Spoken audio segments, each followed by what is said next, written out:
You're locked into Inception Radio Network, Superior, Wisconsin.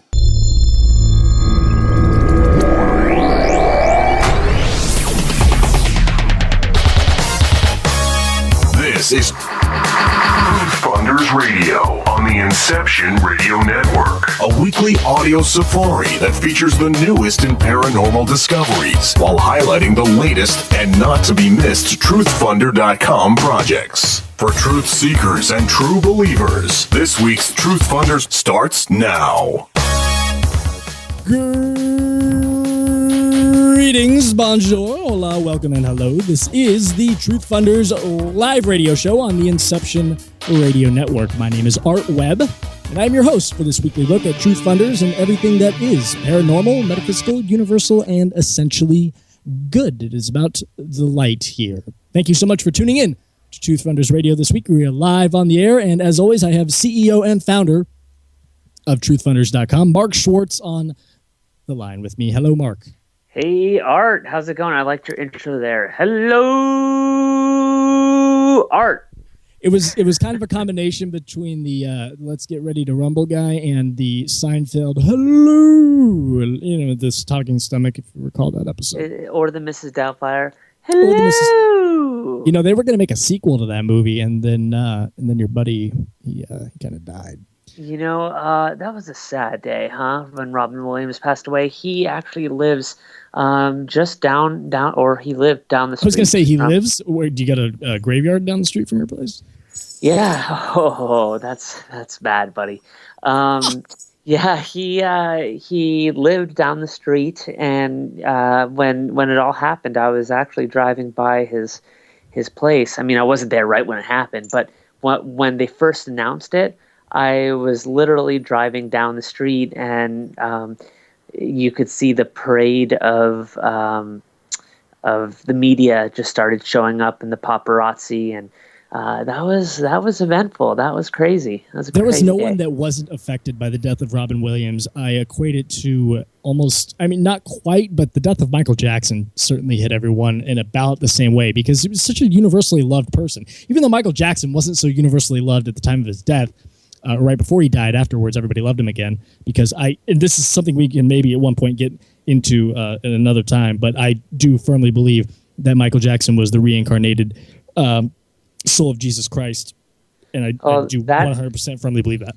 I think a lot of people listening in the audience right now just about had a heart attack when you said that. Dude, he absolutely, no, I honestly, truly, and I have evidence to back it up. Think about it. We crucified Michael in the exact same way we did Jesus. We built him up, and then we just ripped him to shreds.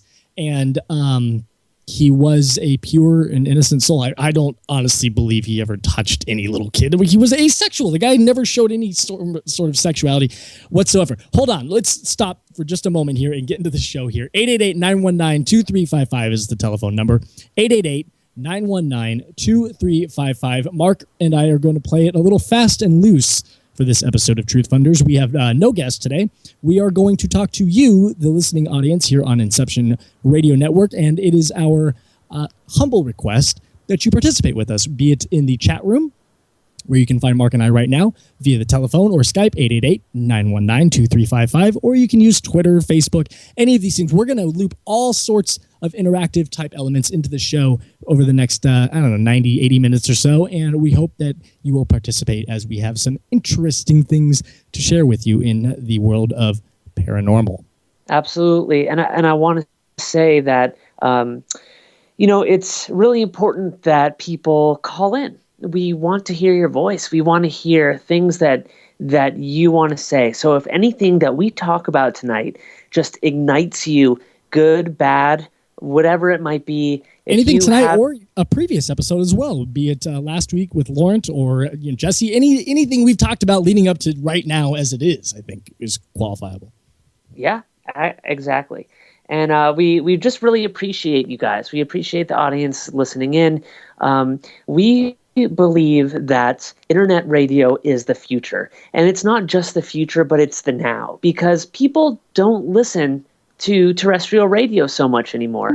I mean, sometimes you have to, right? If you're driving in your car and you don't have your iPhone, or if it runs out of batteries and you're not able to listen to the shows that you like streaming, then, you listen to terrestrial radio. But it's happening less and less because the big corporations have come in, and what they did with radio was, I remember taking road trips back in the day, and it wasn't that long ago, even early 90s, and you would go from town to town, and you would listen to different radio hosts and disc jockeys. They would play different music. They would have different conversations, and it was kind of like you would get to know that town, or you would get to know a little bit more and hear things differently than you would in your neck of the woods. Nowadays, the big corporations have come in, and we all know who they are, and they have capsized radio as we know it. But what's happened is, because of that, there is a revolution happening, and that revolution is that anybody can come up now and they can create their own radio show or podcast. They can do a live radio show, or they can record their own show and put it on air. And more people are gravitating away from terrestrial radio, and they're listening to what's going on now with people all over the world. And you guys listening to this show, you are a part of that. You are a part of that revolution. You are part of the phenomenon, and so we want to hear from you. We want you, just like a regular radio show that you would hear, because this is radio. It's not the terrestrial radio that you might have been brought up with, but this is a throwback to what that used to be. And we want to talk to you, the individual, hear your point of views. We're not going to censor anything. We just want to hear what you have to say. And so we're so pleased to be a part of the revolution of radio, and also a part of the paranormal revolution of radio. And by the way, this radio show, TruthFunders Radio, every Wednesday, 9 p.m. Eastern, 6 p.m. Pacific, here in the United States on Inception Radio Network. It's a podcast as well, so if you happen to miss the show, you can grab it after the fact if you weren't around for it being live. But I guess anybody that's listening to this on a podcast knows that already, and if you're listening to this live, then that doesn't really apply to you. So just for future reference, keep that in mind as well, because that is the beauty of technology. Here on this episode, at least for the first half hour, 40 minutes or so, Mark and I did show up with some plans here, and you have some videos. April Fool's plans. April Fools. April Fools is such an irritating. Everything this morning on Facebook was bullshit. Every single thing anybody wrote was just a complete lie. So a friend of mine broke their collarbone. No, they didn't. My favorite band broke up. No, they didn't. It's why do we all got to get caught up in this holiday? It's not even a holiday. Where did April Fool's Day even come from? Does anybody know? 888-919-2355. Where did April Fool's Day come from, and do you care, or do you like it? Because I don't care for it one bit. How do you feel about April Fool's Day? Well, and I want to add on to that, sort of what our theme is today is fooling, right? As far as UFOs, there's all these videos that are out there. What's real? What's fake? We want to talk about that. We're going to get into some of that. We're going to showcase some of the videos that we're talking about. I'm going to go ahead and post them up on Facebook as we talk about them. So you could go to Truth Funders on Facebook, and you could check out the video that we will be talking about at that point. But there's so much. I wouldn't even call it disinformation. I would just call it, there's some people that get a kick out of doing, fooling people, and they think it's fun. Trolling? Is that the term, the technical term? People go out and just like to troll? Waste of time. Here's the thing, though. You have to let's say you make a fake UFO video, and you create CGI, and you make, little UFOs fly by. That takes time. It takes at least 30 minutes, and if you do a really good job of it, it takes at least a few hours. Then you got to compress it, you got to export it, you got to put it up on YouTube, you got to share it with the world, and that's a lot of time for trolling. So some people think, okay, there's third phase of the moon, and they're the people responsible for putting up all sorts of UFO videos on YouTube. And a lot of their stuff, people argue, is complete BS. Other stuff that they put up, is real, legitimate UFO videos. And so it's hard to tell, right? Because the real stuff gets lost in the abyss of the UFO videos. So what's real? What's not? We want to go over some of that stuff today and make sure that people out there aren't fooled about what they're looking at. Well, I want to get opinions from them too. And something that you think might be real, they might think is fake, or vice versa. You might look at that and go complete fake, and somebody else might say, I don't know, I think that's real. Now, I have a question for you, Mr. Video Director, and someone with a bunch of experience with this. How long would it take you to put together a believable 25-second UFO clip as quickly as you could? Okay, so this is the process. You would go and you would film the sky or the air, whatever you want to do. You can do some funny things. You can have a couple of people in there, keep it shaky so that, it's like you're not meaning to find the UFO video. I always find when something is just still that the people aren't thinking, right, they're not thinking about it. But what people are trying to do now is kind of make it shaky and odd so that it's hard to see, or that it really feels like it's handheld. So that you have to go out, you film that 25-second clip. For you to actually do that whole process takes about 15 minutes to do that. You bring it back, you plug in your camera, you put that footage in. That takes another 15 minutes or so. You bring it into your software. Now, there's software out there with UFOs already created that you could put in, and then there's stuff that you can create yourself, and you layer it in on top. Now, for an extreme pro, that can take, it depends on what they're trying to do, but anywhere between 30 minutes to 3 hours to put that in there. If it's just zipping by, that's super quick, and you can do that very fast. The thing is that people have to do too is they try to match the UFO shape with the shakiness of the camera, and that's something that I always look for. I mean, is it out of place? Is it in place? Does it match the rest of what's going on in the video? And so all that, and then exporting it, uploading it to YouTube, that takes another 15 minutes to 30 minutes. So we're talking at least spending an hour to 3 to 4 hours of your time creating a fake UFO video and putting up. So what's the point? Do people get off on it? Do they get kicks that people are looking at their videos? I mean, YouTube, for every time you put up a video on YouTube, you choose whether or not you want ads to be placed on front of it or below it. And that's called monetization. And by doing that, what's that called? What are putting ads in front of videos called? It's called a monetization. So you're making money off those ads. I would also think that a lot of some, or at least some of these people that do these things, are also looking to make a name for themselves in the CGI world too, and perhaps go viral and then parlay that into a career of some kind. Now, absolutely. Except I think at this point, unless something is just truly phenomenal, there's so much stuff out there that it's really hard to make a name for yourself. But, I guess if you were going to Lucas and you said, hey, George, look at this video.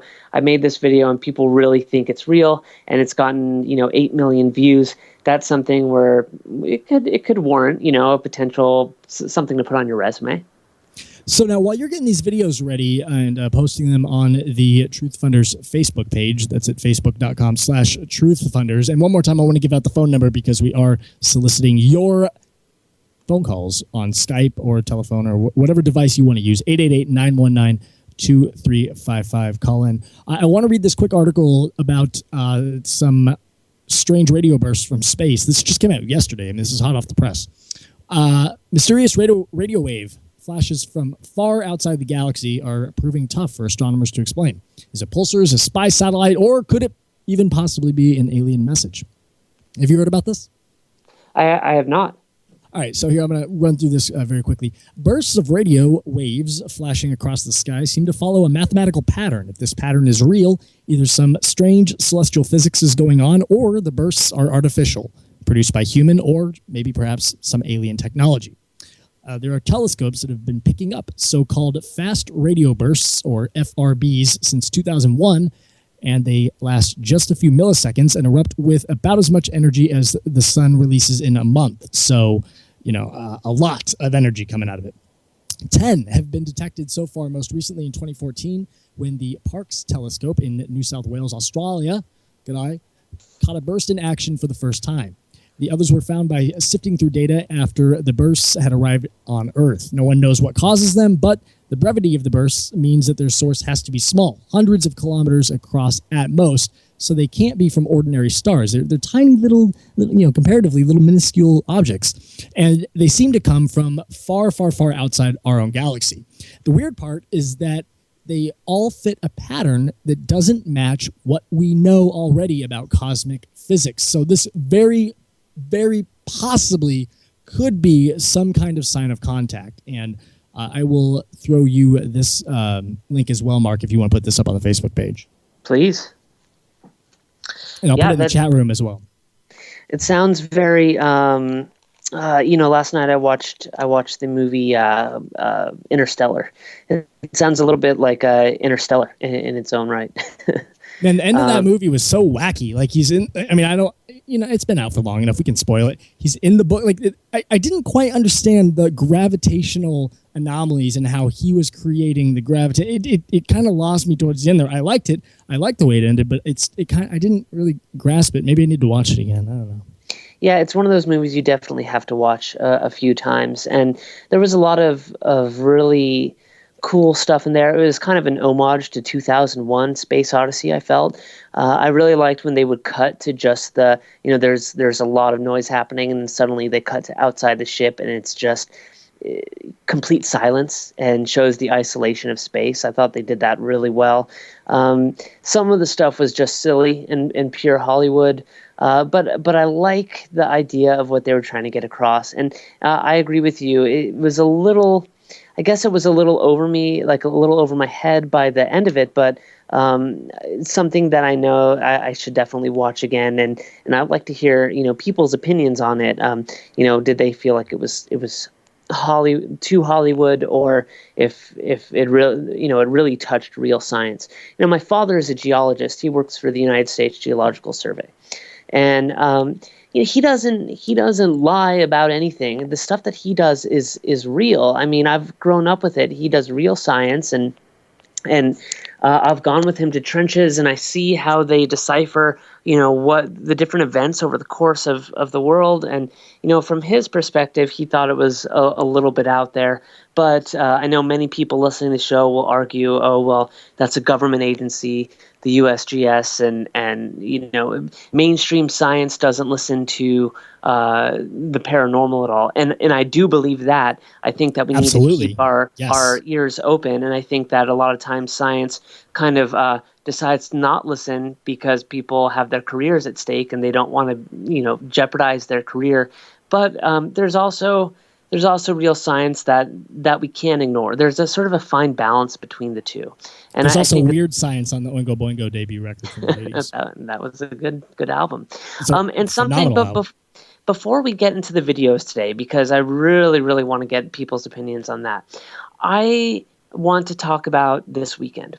So this weekend I went and I saw a whole bunch of speakers talk. I saw people, like Grant Cameron speak. I saw, there was just people all over the place. Just really, really incredible people. Are you talking? What kind of speakers? I'm sorry. Was it like paranormal, or was it anything? Was it UFO? What was it? Yeah, so it was all UFOs. It was UFO Con. Yeah, and California has a really small community. Is at least Northern California, of UFO watchers and paranormal places. So the community is small, and you get to know people in the community, and it's really cool. It's a really friendly, fun community. Something that was interesting, though, I'm not going to name names, and I don't, because I don't believe in that. I think it's really important to when we're talking about this stuff. I don't want to point fingers or anything like that. But I would say most of the speakers were just absolutely incredible. And then some of the speakers, I personally didn't necessarily believe what they said. And so I pose this question to people out there. Have you ever been at a conference anywhere or seen someone talking about UFOs or aliens? And I don't know if it's necessarily what they say, like the actual stuff that they're talking about, so how they say it, or how they say it exactly. Right. But there's something that irks me a little bit when I go. So I am a true seeker. I look for what is really going on. It sounds like you keep an open mind, is what you're saying. Exactly, and I think that a lot of people, especially people listening to the show, have that open mind. You know, we come to our own conclusions based off of everything that we've heard about UFOs and about aliens, and some of us have experienced things that are totally out of this world. You know, I've had a few experiences myself that I cannot explain, but. You know, I don't believe there is a right way or a wrong way, or the aliens are one way and they're not another way. Well, there's no definitive proof. I mean, you can't. This is science. I mean, getting back to what you were speaking about a moment ago, I mean, this is science, and science is based on provable fact. You can come to the same conclusion over and over and over again through the same process. And at this point, with where we're at in disclosure, UFOs and aliens, everybody has to keep an open mind. There's no one hard, fast, and rule way as the way things are done, because nothing's proven. Absolutely, that's totally, you're dead on, Art. And the thing that scares me is this: there are some speakers that they talk, and when they talk, they're really just, they almost don't give you a second, you know, they're just throwing information at you at lightning speed, and they're talking and they're talking and they're talking. And and they're saying, you know, that this is the way it is, and there's no other way. It can't be any other way. It has to be this way. And they're going. And that, I guess that scares me in some ways, because I think that when people are searching for the truth, they do have an open mind. And in some ways, ufology, it is almost like a religion in some ways. People are looking for the answers. They're trying to seek and search. And find comfort in it too, just like religion, I think, to add to that point. Yeah. And so when someone is telling you this is how it is, and they're just saying it directly, it's almost as it's fact. It scares me that there's some people that are in the audience that might not understand that, or they just absorb that and they think that they take it as gospel, when the truth of the fact is that this person might not know more than anybody else that is giving a talk. And so I just want to encourage people who listen or to go to that go to a lot of these conferences in different places to listen to everything, absolutely, and really just do the information yourself and do the research for yourself. Because if something sounds, and keep an open mind, because something could sound really good and it might not be real at all. Something might sound absolutely horrible and it might be totally real, and vice versa. So I encourage people to never take what they hear just for what they hear. They have to question all this stuff, and to really go and research some of it for themselves. And so I want to open up the floor to anybody. I really urge people to call in, because I feel very passionate about this. Have you ever seen, and you don't have to name names, I don't want people to name names, but have you ever gone and seen somebody and felt, I don't know, maybe it's verbally assaulted, maybe it's maybe you just feel uncomfortable, and what is it about people, like when you're watching someone, what do you like about that person, and how do you accept things, or how do you listen to things?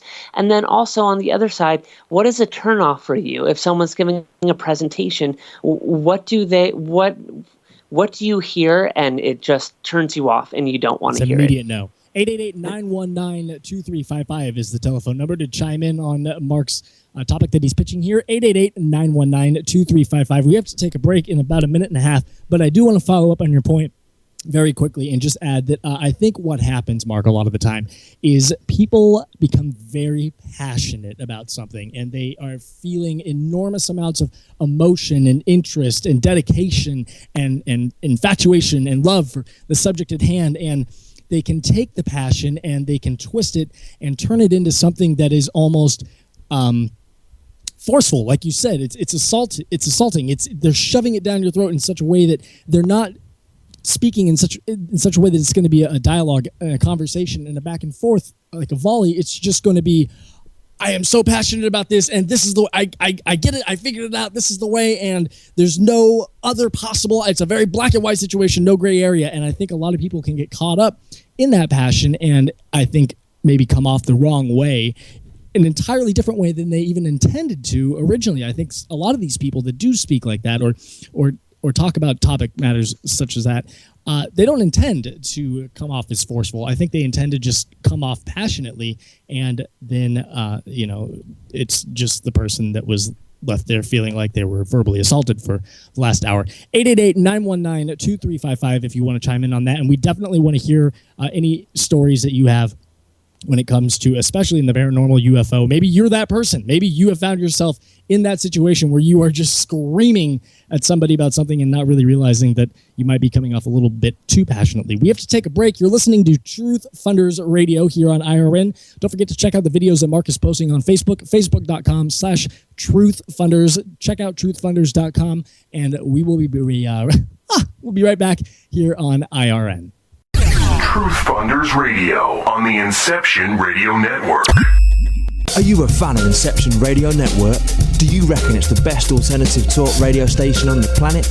Well, if you do, head to facebook.com/Inception Radio Network and like the page.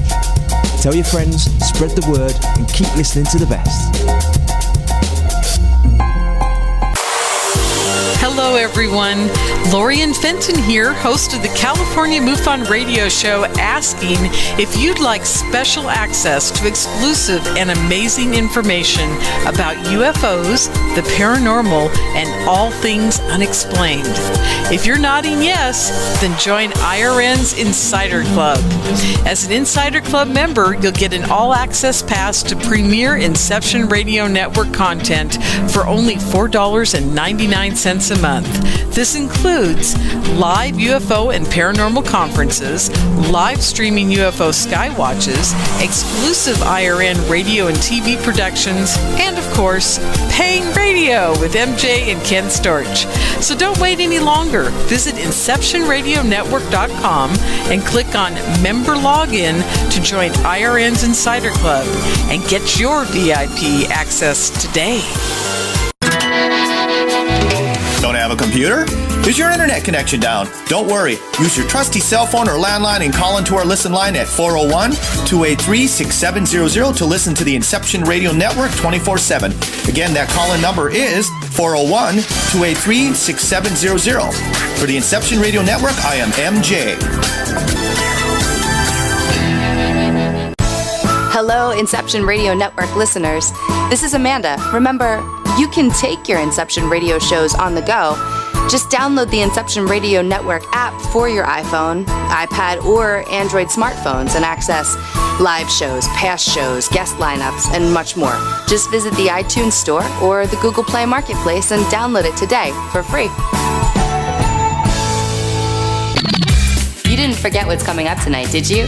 Hi, Inception Radio Network listeners. This is Amanda. Never miss that interview you were looking forward to or the show on your favorite topic. Follow IRN on Twitter, I_R_N, and get reminders about the evening's live shows as well as fun and important updates throughout the week. That's I_R_N, and never miss a great show again. You're locked into Inception Radio Network, Superior, Wisconsin. TruthFunders Radio on the Inception Radio Network. And we are back here live on TruthFunders Radio here on the Inception Radio Network. My name is Art Webb. I'm joined by the CEO of TruthFunders.com, Mark Schwartz. If you are unaware with what TruthFunders is, I suggest going to TruthFunders.com and discovering for yourself all the amazing projects that are up there now for you to invest in and help make a reality for so many people out there that have these projects that they want to see brought to manifestation. Just before the break, we were talking about, Mark, you went to a UFO con and you felt like while the majority of the speakers were engaging, captivating, enchanting, and overall interesting, a couple of them might have rubbed you the wrong way. Do you remember which one rubbed you the most? Space Boy in the chat room right now. And people, I really urge you to call in and definitely talk to us, because it's a lot more fun, and it's fun for everybody else listening if you give us a call. But I do want to say that Space Boy sort of answered, his answer is he doesn't like when people say read the book, and I have to agree with that. And on one hand, totally understand people want you to get the answers from their book, and they've written it and they're trying to profit, and that's understandable. But also, if you're at a speech, if you're watching someone give a presentation, they should be able to tell you, and you paid for that presentation especially, they should be able to tell you some of the answers of their book. And also, if their answers are good enough, then people will want to buy the book anyways. So Graham Hancock, I think, by the way, just sorry to interrupt you. I think Graham Hancock is an excellent example of someone like that, who has many books and who will still come on and either whether he's doing a radio show interview or he's doing a speech in any number of type of situation. I think Graham Hancock and both Michael Tellinger is another example of two people that have horribly fascinating books. I mean that the best way possible, but also are the types that will just amazingly project their information in ways that captivate and engage and make you want to buy the book. Yeah, no, I totally agree. We got a caller, by the way, Mark. Let's get the caller on the air, MJ. Who do we got here? Hello, caller. You're on TruthFunders Radio with Art and Mark. Hi, how y'all doing tonight? Doing okay. Who is this and where are you calling from?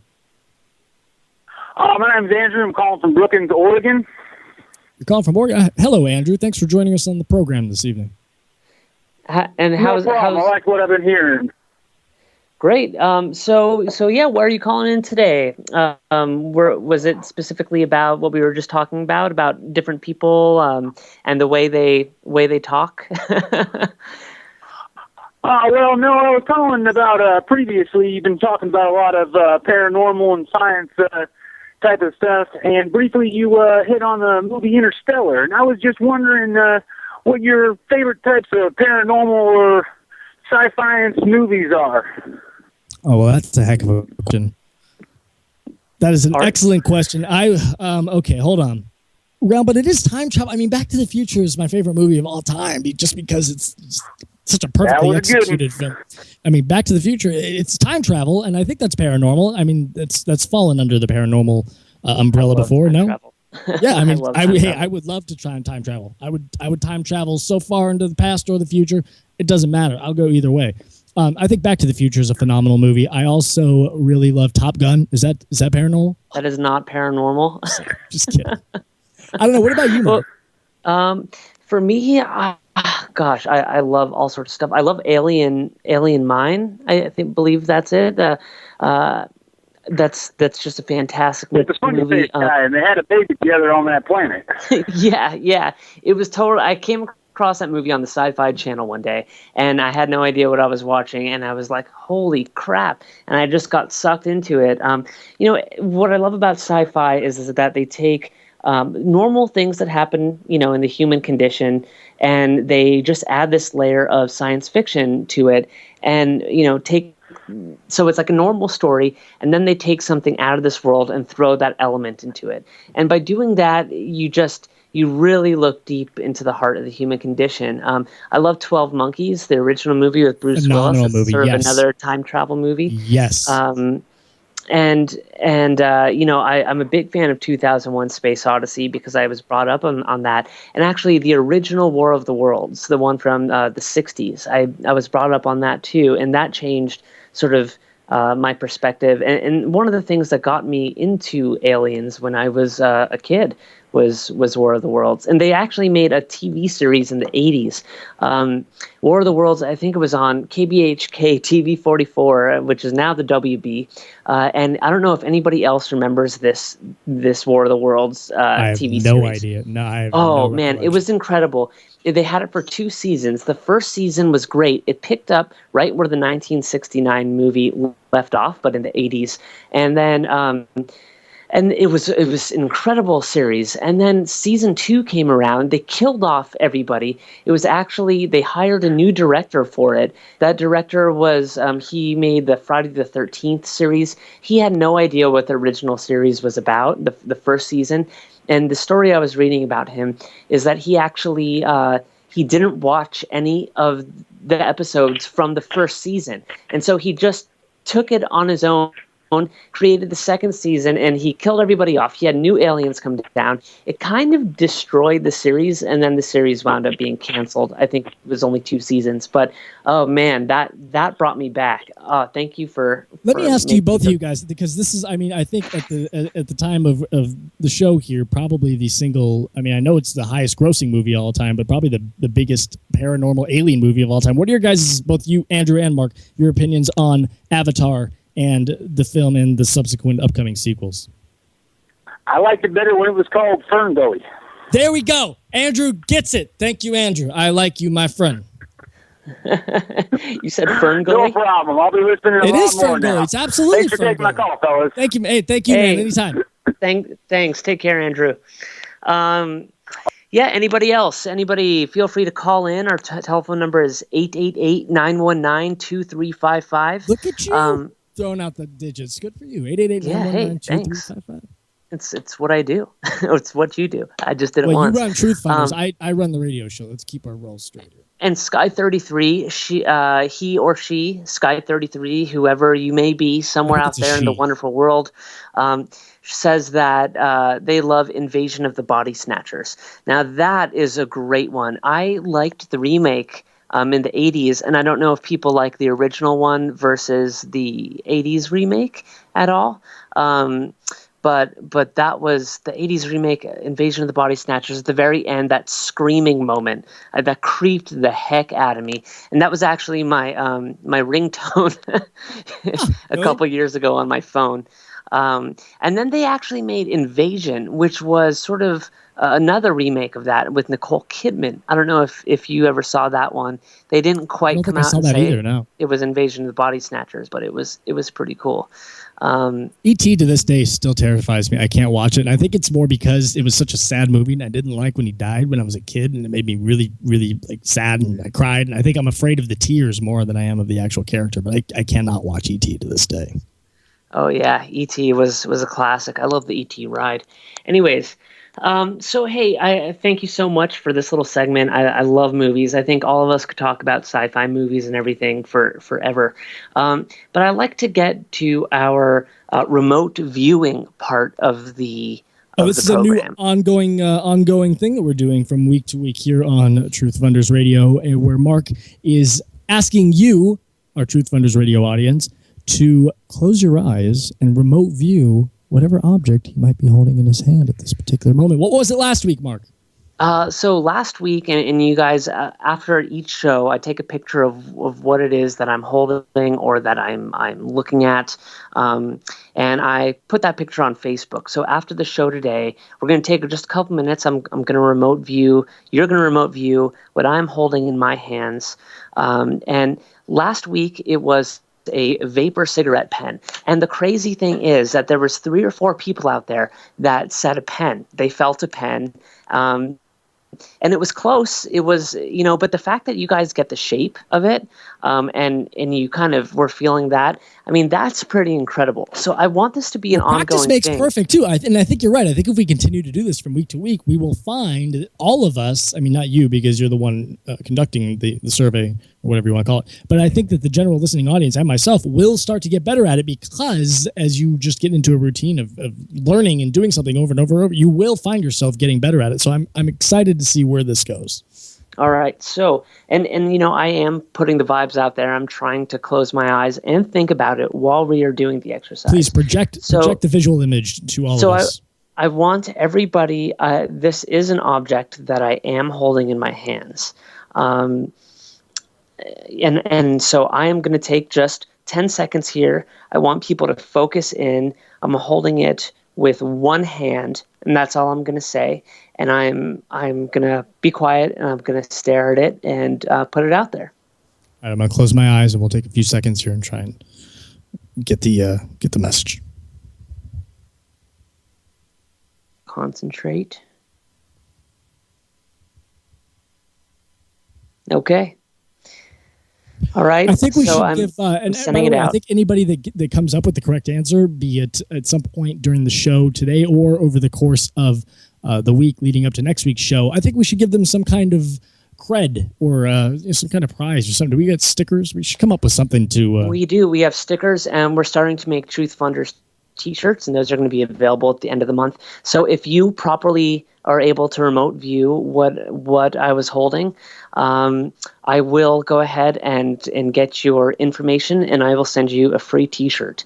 Can we take calls on people that want to guess? I mean, is that okay with you? Can we take some calls on that? Absolutely. Yeah. 888-919-2355. 888-919-2355. Mark, what's that number? It is 888-919-2355. It's going to be burned in your brain by the time the show is done. Call in if you think you might have an idea as to what it is Mark Schwartz is holding in his hand as we do our weekly Truth Funders remote viewing exercise. We got to get to some of these videos. I mean, this show is over halfway done. Moves so fast. Okay, great. So let's go ahead and get to the videos.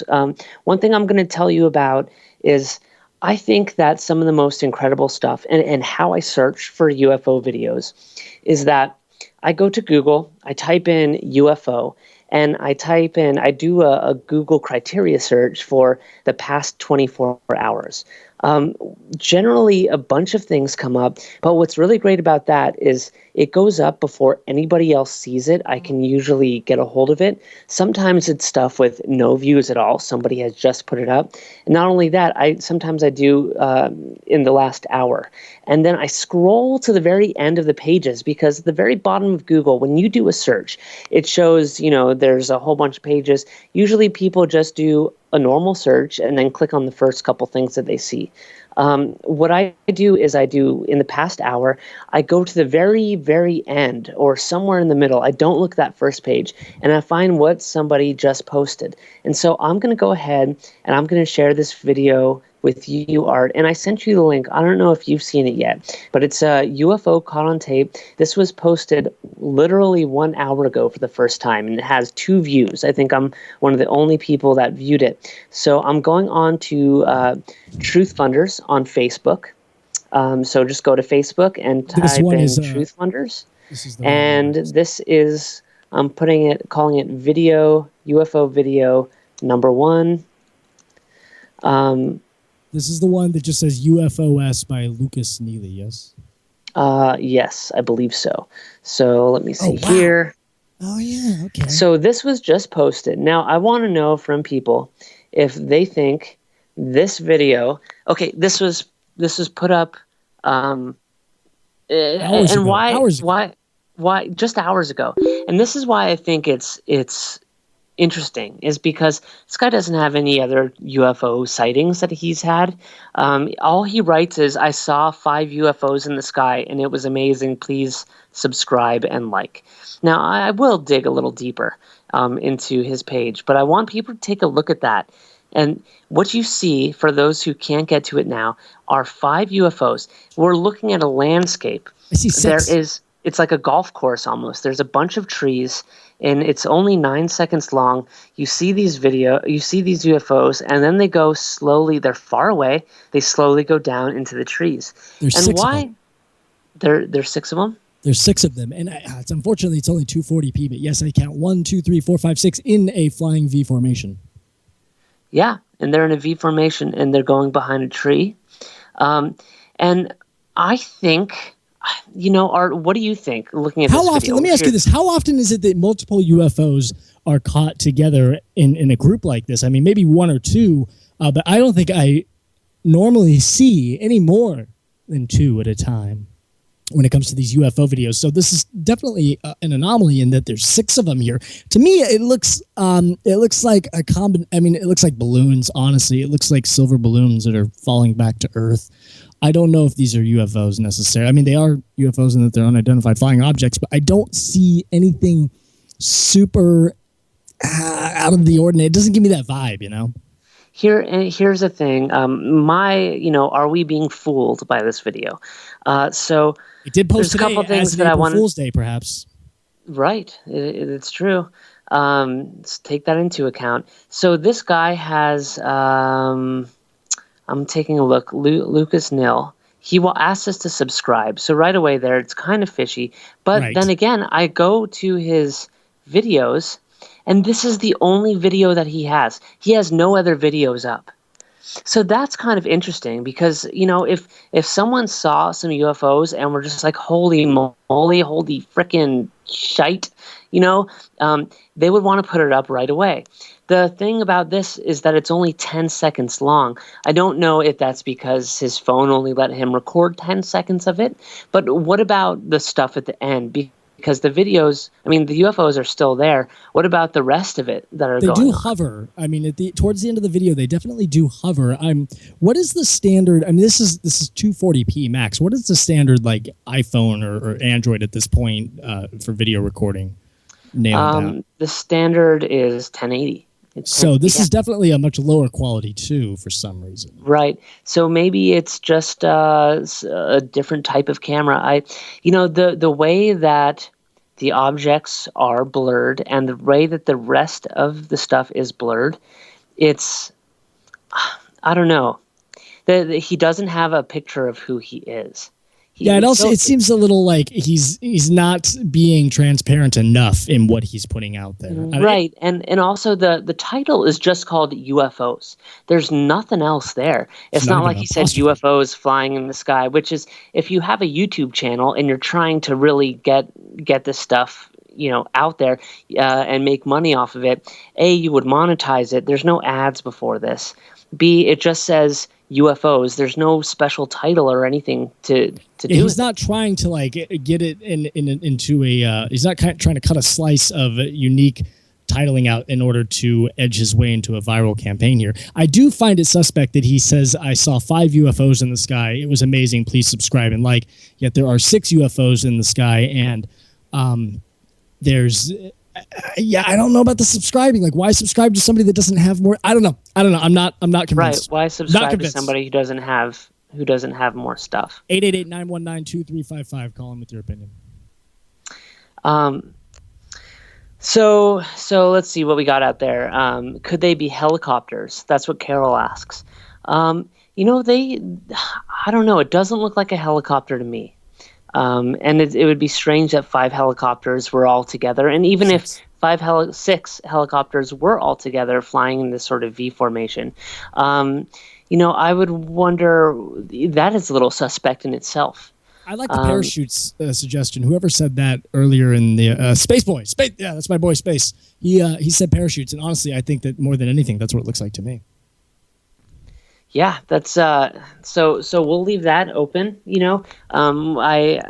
people, if you're out there, go ahead and go to Facebook and check that one out. Art, is there another video that you wanted to share with anybody? Yes. Off of this list here that you and I compiled prior to the show, one of the ones that's been my favorite over the past few weeks is this one in particular. This is actually one that you pulled. I didn't pull this one, but it is the very famous, and I'm sure if you are any kind of like online person, you are familiar with this Ghost at Disneyland video in the Haunted Mansion. Mm-hmm. And so that came out in 2009, but it's something that people just don't know. There's some debunkers out there, but the debunking that I've heard, it just doesn't work for me. They're debunking. Well, look, dude, here's the thing about this particular video. I have personal experience with this. I work from time to time at Disneyland in the middle of the night, setting up live radio broadcasts when they do a bunch of promotional type things where they'll have morning shows come in. We have to set up all these radio stations, and I have actually set up in the middle of the night right in that area where there are supposedly ghosts hanging out in front of the Haunted Mansion. And I will say that while I have never experienced anything personally myself, I definitely have gotten heebie-jeebie vibes just kind of hanging around that area by myself late at night from time to time. There's something going on there. And there's, Disneyland, there's a lot of energy flying in and out of there, a lot of people coming and going on a daily basis. A lot of people will throw ashes of loved ones in the ride of the Haunted Mansion because the deceased loved that ride, and these people will take it into their own hands and just start throwing ashes into the ride, into the attraction, which is not such a good idea because it's not good for mechanics. But that would certainly lead to potential hauntings, I would think. So this one, I am 100%. Are you fully serious? On board with. People Yes. actually spread ashes? It's a regular thing. It happens all the time. This is not something that happens like on a rare occasion. This happens on a frequent basis where they have to tell people to stop spreading ashes. That is so creepy. You know, something about amusement parks is really creepy. I had a reoccurring dream, and if people know me out there, you know that I have just really intense dreams. And I bring them up. I bring them up at MUFON meetings. I bring them up in a lot of different places. But one dream that I had as a child, and I keep a dream journal because they're so vivid, and they're like full-on movies that I have. But one dream that I had was this dream where I was on a ride, right? And it's like a roller coaster, and I'm just on that ride, and then in every single dream, I would go a little bit further and further, and then the dream would get a little bit longer each time. And while I'm in that ride, I go through a tunnel, and on the side of the tunnel, it's like holograms almost of creepy ghosts and aliens coming up off the sides of it, and it goes further and further. And I had that reoccurring dream for maybe 10 years, from when I was about 5 years old till I was about 15 years old. And eventually it got to the point where I got to the edge of the ride, and the cart that we were in fell off the side of there, like we were going, and then there was nothing left, and the cart just fell off the side, and we were in free fall to our death. And so I just find amusement parks freaky because of that. I'm always reminded of that when I go there. This particular video that we're looking at now in Disneyland, it's a guy who works in the security area, and what he's doing is he's filming all the different you can see like 6 or 7 different rooms at one time, and it follows the ghost as the ghost travels from one place to the next screen, and then it's seen in a couple of cameras at the same time, and then it trails and goes, the ghost walks into the water and then disappears. This would be hard to fake for so many reasons. I mean, talk about going from one thing that might be somewhat simple to kind of fake, but this one, on the other hand, very difficult to fake and almost not worth the effort, honestly. Yeah, and did you go ahead and post that in the chat room?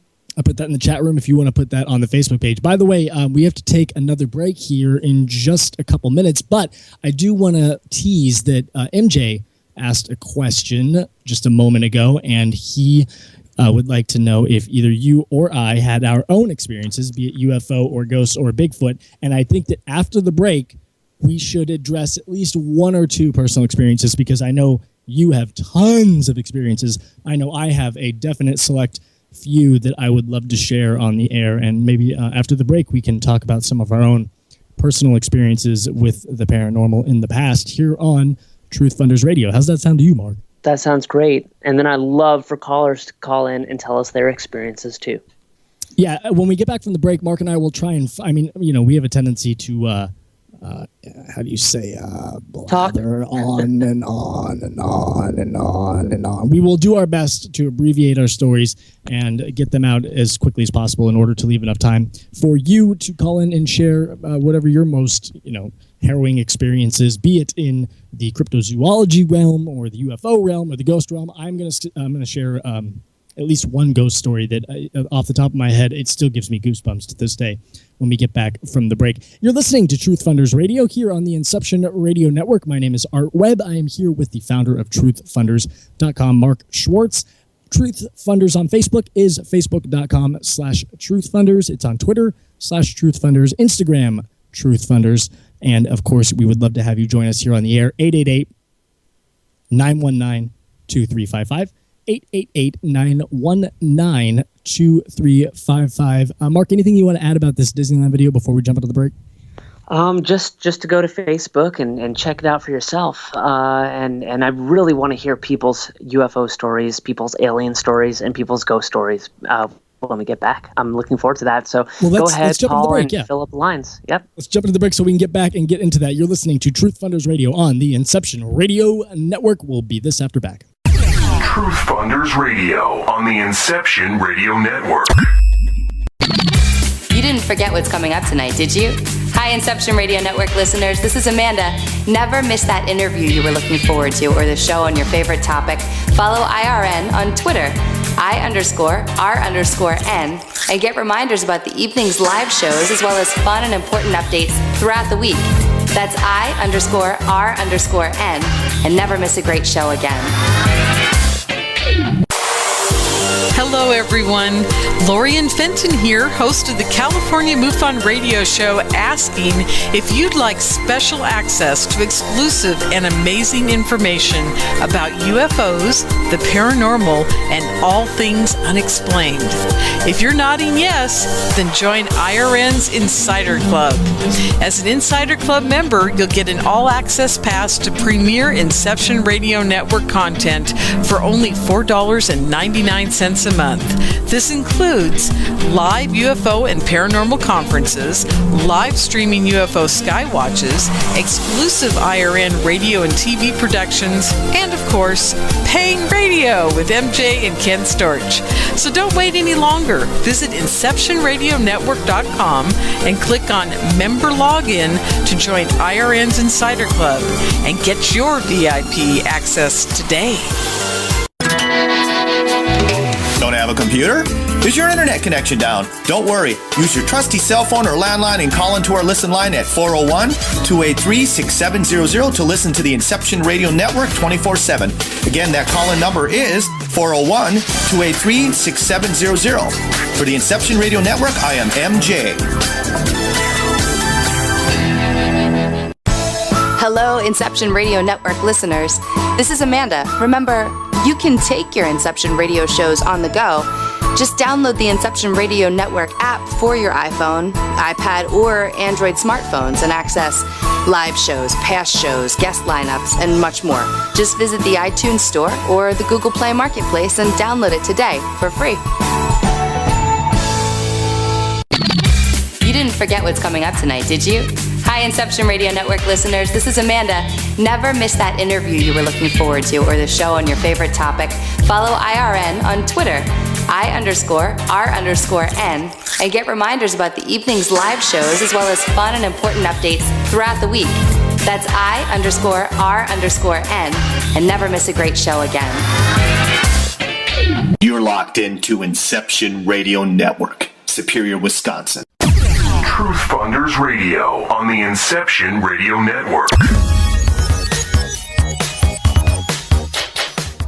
Welcome back to TruthFunders Radio here on the Inception Radio Network. My name is Art Webb. I'm joined by Mark Schwartz. We've got about 27 minutes left here on this week's program. Before the break, we were discussing personal UFO, ghost, paranormal experiences as we were all together viewing some of these videos online. And MJ here at IRN asked if Mark and I had any specific experiences that we would like to share from our own personal lives, and I am always more than happy to talk about myself. Mark as well. But we do want to hear from you. Ultimately, I think it's much more important that we hear from you. 888-919-2355. 888-919-2355 is the telephone number. Also, please visit truthfunders.com. I should say that as we have not had a guest talking about TruthFunders this week. It's been kind of nice to have a little bit of a break and just kind of chew the fat back and forth between you and I. Absolutely. Well, we had such a good, fun time last week, and a lot of that was us talking before Laurent got on the line, and Laurent was fantastic as well. What a great guest! But I think it's nice to try to have a night with the audience, and that's really what we're trying to do tonight. So we really, really, really would just love to get phone calls from you guys, especially once we start talking about our personal experiences. I know. See if you can top ours. I mean, I think that's a good way to go about it. See if you can top either Mark or myself's personal experiences with the paranormal, because I'm sure that there are those out there who have had much freakier experiences. And I want to know where in the country you've had these experiences too. All right, well, I'll start with mine. So I'll run through this pretty quickly here. Mine was in Riverside, California, where I grew up, born and raised, about 52 miles southeast of Los Angeles. I worked at a coffee shop in downtown Riverside, old building throughout high school. And it was a, old building built in the 20s or 30s or something like that. Big, long building with huge vaulted ceilings. I mean, we're talking like 30-foot 35-foot vaulted ceilings, thin room, but that went back way far. So it was long and deep. And at the back of the coffee shop, there was a bit of like a balcony or like a loft, I guess you could call it, with a swamp cooler on top. And we would close this coffee shop down late. I mean, it'd be like 2 o'clock in the morning, and I would have to be mopping. I mean, I was 17 years old. It's 2:30 in the morning, and I'm mopping and just dead tired. Saturday night, and it would just be myself and one of my coworkers, usually the manager, closing up. She'd be downstairs doing the register or whatever. So one night, and this is honest to God true story. I mean, right now, just thinking about it, I'm getting goosebumps. We were closing up, and it was about 2:45 in the morning, and we were just about getting ready to walk out of the coffee shop lock up, just set the alarm and walk out the door. Next door to the coffee shop was a bar, and this bar would continue rocking well after 2 o'clock in the morning. So we were constantly used to hearing noises and kind of bass and thumping coming from the other side of the wall there. So it wasn't anything out of the ordinary to, while there would be silence in the room that we were in, have some kind of muffled noise coming through. Well, as we're just about getting ready to walk out, I remember she was behind the bar and I was wiping up a table. And we both looked at each other. I mean, it was almost on cue. We looked at each other at the exact same time because we heard something that was completely out of the ordinary. And what it was old radio. It was an old radio broadcast, and we looked at each other. It just did not seem right. So we stared at each other, and we were just kind of actively listening for a moment, and we could both hear that they were announcing that the Japanese had just bombed Pearl Harbor. Radio broadcast. Nothing in the building that would be playing anything whatsoever, but here we are, we're hearing that the Japanese have just bombed Pearl Harbor. Freaky as it is. So that was like a time slip.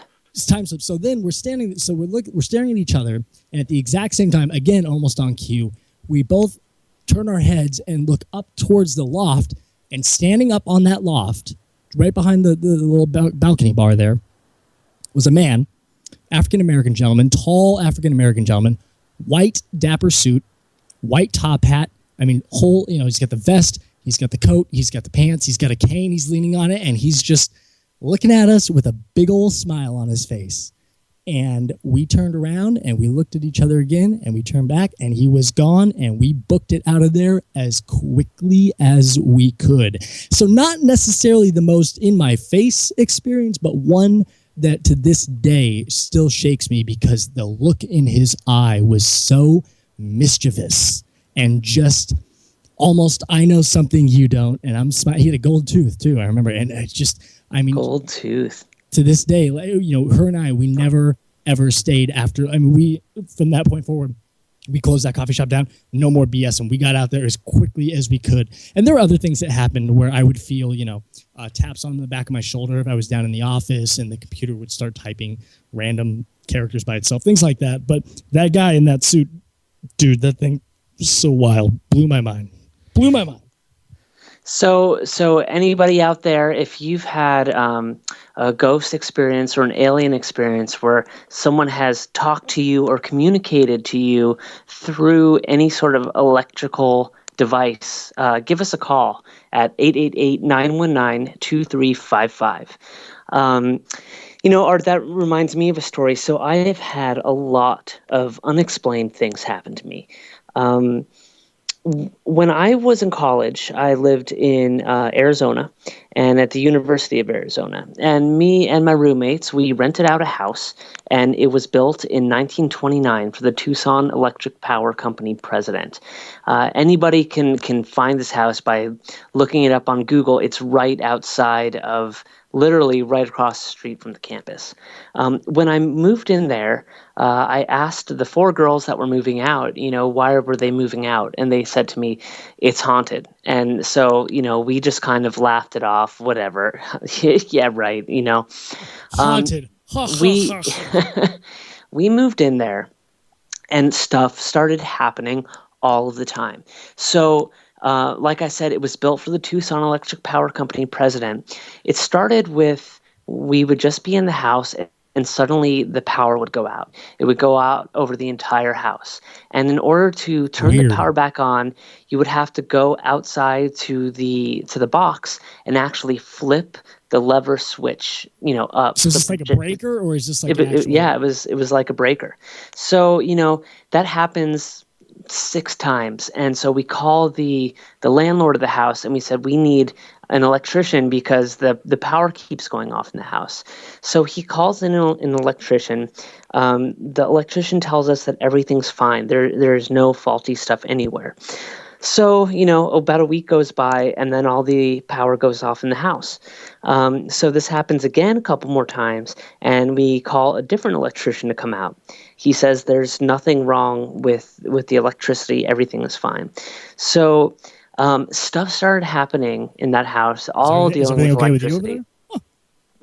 It all started happening with electricity. So I would be, using a regular can opener, and the electric can opener, which was right next to me, was not plugged into the wall, would start going off by itself. And I would call my roommate, like, Gentry, come here. And he would come running up and we'd just be staring at that. The TV, like I'd be doing my homework and the TV would just go on by itself. All this weird, strange stuff, but it culminated to this moment where I brought this girl back and my intentions were to watch a movie and hang out with her.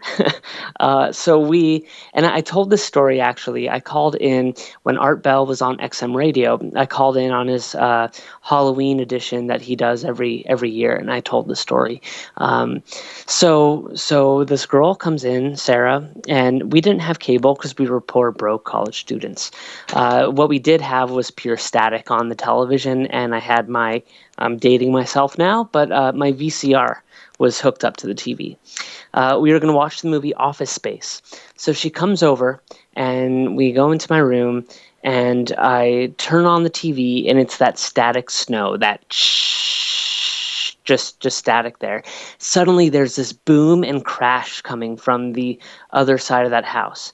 And she said, "What was that?" And I said, "I don't know." She said, "Is someone else home?" I said, "No, but I swear there's just been weird stuff happening here, and I swear to God, this house is haunted." And then on the TV, with the static and the snow, we're just sitting there next to the VCR. It goes, no, there's no ghosts here. Like that. And I turn off the TV, and I look at her, and I said, "Did you hear that?" And she said, "Yes."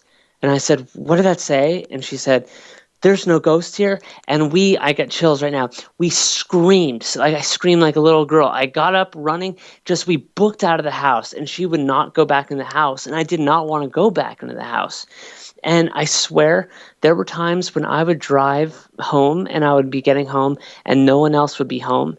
And the entire lights would be off in that house. And I would not go in. I would go and I'd drive away and I would sleep at somebody else's house for the night because I would not want to be there at all. It was just a super creepy vibe. And one time we were having a party and I was filming the party with my camera. I was in night vision and I go from room to room.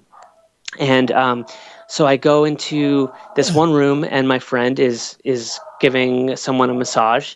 And I said, "Hey, what's going on, guys?" And my friend looks up and he's like, "Hey, not much, So the next day we go and we watch that tape. We watch the camera and I walked into that room and it's all night visioned out. And I said, "Hey, what's up, man?" And he says, "Oh, not much." And suddenly we heard the most ungodly sound on this tape. It was just like,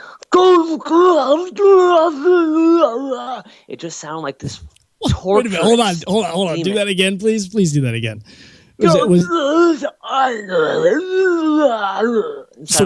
it a voice or was it like a mechanical thing or was it a digital? It was like a freaking demon voice that was coming through. And everyone got so scared. And I said, "Oh my God." And I rewound it and I played it again. But it was speaking to the best of your knowledge. It wasn't digital like warble or anything like that. I mean, exactly. It was actual. Wow. And then people were like, I don't want to watch it. I don't want to watch it. And nobody wanted to watch it again. And I was like, oh, we got to watch it. And I was like freaking out too. I rewind it. I press play again. We watch it. We hear that noise. And then, do you still have it? So the tape broke, right? So it wound up breaking. And when we wanted to watch it again, it was like we were trying to decipher what was going on, and then the tape breaks. So it was such a crazy tape. I brought it back into this, I went to the tape place where you can go and get things transferred or put on digitally. Right. So I went there and I had them put the tape back together. So I actually do have the tape. I still have the tape somewhere. Oh, we should try and get this digitally uploaded so we can play it. I should dig into my stuff and find it. There's part of me that's freaked out, and so another. That's how thing, you know it's real. By the way, the fact that you're still spooked. I mean, there are things that you will just come across in your life that are completely inexplainable, but yet you know that they are so real that they just petrify you. And that's a perfect example. To this day, you still are completely apprehensive and hesitant on going and digging this thing up because it made such a lasting impact. Because you just knew. You didn't know what it was, but you just knew that it was real. Right, and we had the Ouija board in that house too, which was a big no. Don't fuck with Ouija boards, dude. Those things are bad news. And I wound up bad throwing news. it in garbage after that happened. And then another crazy part of this story is that so the friend who I filmed, and he he said like, oh hey, what's up or whatever, and then we heard that voice. He was a really, really, really good friend of mine. They're just a dear friend of mine, and I was telling my fiance this story because she didn't know that I was into ghosts and stuff for a while. That's something that you want to keep to yourself until you feel comfortable to talk about it. Of course, it was before we were engaged. She knows all this about me now. So I was telling her, this was a year ago. It was 2013 or 2014. I was telling her about this story just because I was talking about ghosts. And for some reason, it hit me. Did I ever tell you this crazy story that happened to me and my friend when we were living in this house? And so I told her the story. And I don't know why I felt inclined to tell her that story, but I did. I felt the need that I needed to say like a couple of things that happened in this house and talk about my friend and what happened. Then the next day, so I hadn't thought about that in years. And then the next day I went to my, I told her that story. And then the next day I got a phone call and I picked it up, and it was my friend, the friend who was in the video. It was his fiance who told us, who called me and told me that Gentry was in the hospital and it didn't look like he was going to make it. And then he wound up passing away later that day due to a complication. Oh my God. I was literally going to say he died. Like 30 seconds ago, I was going to say he died. That's what happened. Yeah. Wow. Yeah, and so but the thing is, I hadn't thought about that story or any of that stuff until the night before, and then the next morning, I was thinking to myself, "Gosh, I gotta give Gentry a call." Like that was the thought that I had, and then the next day, I got that phone call, and so like as he had slipped into the coma, I said, "What time did he slip into his coma?" And they told me it was. Like in nighttime, like around, I think it was 11 o'clock or something, which was exactly when I was telling my fiance about this story. And it's like, they say that things like reach out to you or whatever. It was like he was crossing. I hadn't thought about him in like a month and a half, and I had been meaning to give him a call, and that had just come across my mind, and so it all sort of happened at that particular time. So it was creepy, and it's a sad ending. But it's like, I find it to actually be, look, death is a very sad thing, and this is something maybe we can get into next week or at a later episode. I think death is a happy thing, especially for people in coma, because it's a release. They get to go home. They're done with all the nonsense here. So it's I think it's all dependent on how you look at it. But still, dude, that's a wild story. Thank you for sharing that. That's phenomenal. Yeah, it's crazy. There was a complication. He had something happened to him internally. And then when they were trying to fix it in the ambulance, his heart stopped, and then they tried to revive it, and it was crazy. It was his time to go. It was his time to go. Speaking of which, we have about 10 minutes left on this episode before it is our time to go, not from this plane, thankfully. We will be back next week. But if anybody wants to call in real quick and share a short story or react to either Mark or myself's story, 888-919-2355, 888-919-2355.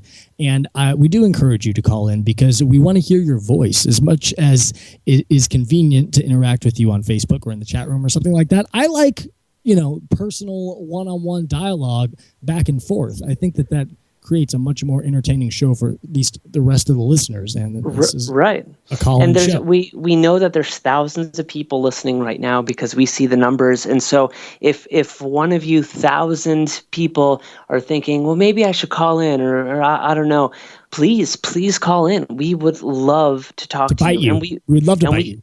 We want to, and I'll tell you this, for the next person who calls in, we will send you one of our limited edition TruthFunders bumper stickers.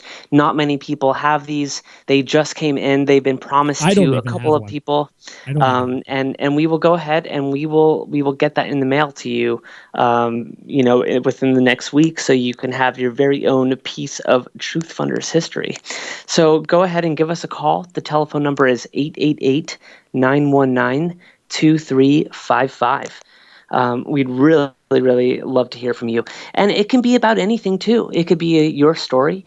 It could be how you feel listening to our stories. If you're sick of us asking for phone calls, maybe you're sick of us asking for phone calls. Maybe you want to say, hey, guys, quit asking for so many phone calls, okay? You can stop that by calling in. 888-919-2355 is the telephone number for TruthFunders Radio here on the Inception Radio Network. I can't believe how quickly this show has flown by this week. This has been a fun one, and I hope that we do more like this in the future. I do absolutely see a necessity and a value to discussing various projects that people have up on TruthFunders and bringing attention. Oh, my boy Space is calling. He says he's calling right now. And Space Boy, for all those of you who don't know, he had a project up on truthfunders.com, which is, the place to go ahead and create a project. Bring him up, MJ. Bring him up. Space, you there? Oh, he's gone. Damn it. He's coming back. There he is. Wait, Carol's on the line, too. Oh, excellent. Carol, Space Boy. Great. So Space Boy has a project up on TruthFunders, and it finished. He succeeded. He, created a song, and he was hoping to raise money for the song, and he did. He raised, got above his goal. He raised $505. $500 was what he was trying to raise, and that is just so awesome. We're so proud of him being the first person to complete a project on TruthFunders. By the way, we lost Space Boy, but Carol is on the line. Hey, Carol. Hey, guys. How are you doing? Doing well. How about yourself? Terrific. I've got lots of stories, but I have one that has a specific punchline, so I thought that would I love punchlines. Bring it. Here. You like punchlines? I do too. I love punch. Yeah, okay. I'm sorry, what? I was just saying, it'll help lighten the mood after my story. Oh, yeah. Okay, well, let's bring it way up, but then actually I'm going to kind of bring it way down. But since it was a long time ago, yeah, okay, well, all right. Back in another life, I was out on the road with the Broadway musical touring company of a show with a bunch of, big names in it, and I had, pretty good billing, and the money was great. It was a union show. And at one point, we played a theater, the name long forgotten, in Lincoln, Nebraska. And we were booked into this fantastic hotel, which had an unbelievable staircase. In fact, the rumor was that was the staircase that was the model for the staircase in Gone with the Wind for Tara. So, huge and gorgeous, right? Right. No, yeah. Gaudy, no way. By the way, we only got about 3 minutes, Carol, so just so you know. Oh, okay, I'm going to speed this right up, cut to the chase. We were having dinner in the restaurant, and it was kind of like, okay, got to go to the bathroom. So I got up from the table and went to the mezzanine, and instead of my room, which was farther away. And as I got to the mezzanine, I opened the door, and it was this beautiful, 1890s kind of lounge sort of area, and with a great large distance before you got to the actual, business of the bathroom. And I couldn't go through that room. The word miasma comes to mind. There was this great negative, incredible energy, and it was like, okay, not here, not now. And so I turned around, and as I went back down, it was a huge old-fashioned, ladies' lounge. I mean, furnished with, like chairs and tables and lamps and the whole thing. And so I got down to the exactly, a powder room. Was it a green room? Was it like an old theater of like from vaudeville days? No. This wasn't the theater. This was the hotel where the theater company I was with was booked. Gotcha. So this was like where we stayed. Okay, right. And the theater was not actually on that site, but it was the same era of the theater, and I would say vaguely Victorian. But the point was, I stopped at the desk on the way back to the dining room, and I asked the woman behind the desk, who turned this lovely shade of, well, it was a whiter shade of pale, what can I say? And I asked her, because I had asked her this question, had anybody ever died, I had nothing to lose, in that area of the lounge? And she said, after turning, back to kind of a normal human color, she said that 25 or 30 years before, a traffic policeman had been directing traffic in front of the hotel. It was very cold weather. He was very old and out of shape, and he had a heart attack in the hotel, died in the hotel. That's where they took him, and that his wife and daughters were called to the scene, and they went upstairs into the mezzanine bathroom lounge. So I kind of figured. Sounds like you had an encounter with the policeman. Absolutely. Carol, thank you so much for the call. I hate to rush off the line, but Space Boy's on, and we got like 2 minutes into the show. You're welcome. I'm sorry. I love your show. No, of course. Thank you, Carol. Carol, thank you so much. We really appreciate our rushing your call and time for like trying to kick you off. But I want to get to Space Boy before the end of the show here. You're amazing. Thank you so much for calling, Carol. Space, you are welcome. Have a good time, you guys. Thanks. Space, you there? I'm here. There he is. All right, Space Boy. There he is. We got 1 minute for you to add your final thought like Jerry Springer. Well, basically, it's been a great show, guys. I always like listening to Mark. He's got that 80s perspective always going on with his movies and all the music that he likes to listen to. Art, I'm really digging what I'm hearing from you, man. I'm getting into this TruthFunders radio show, and I'm trying to spread the word for you guys out there.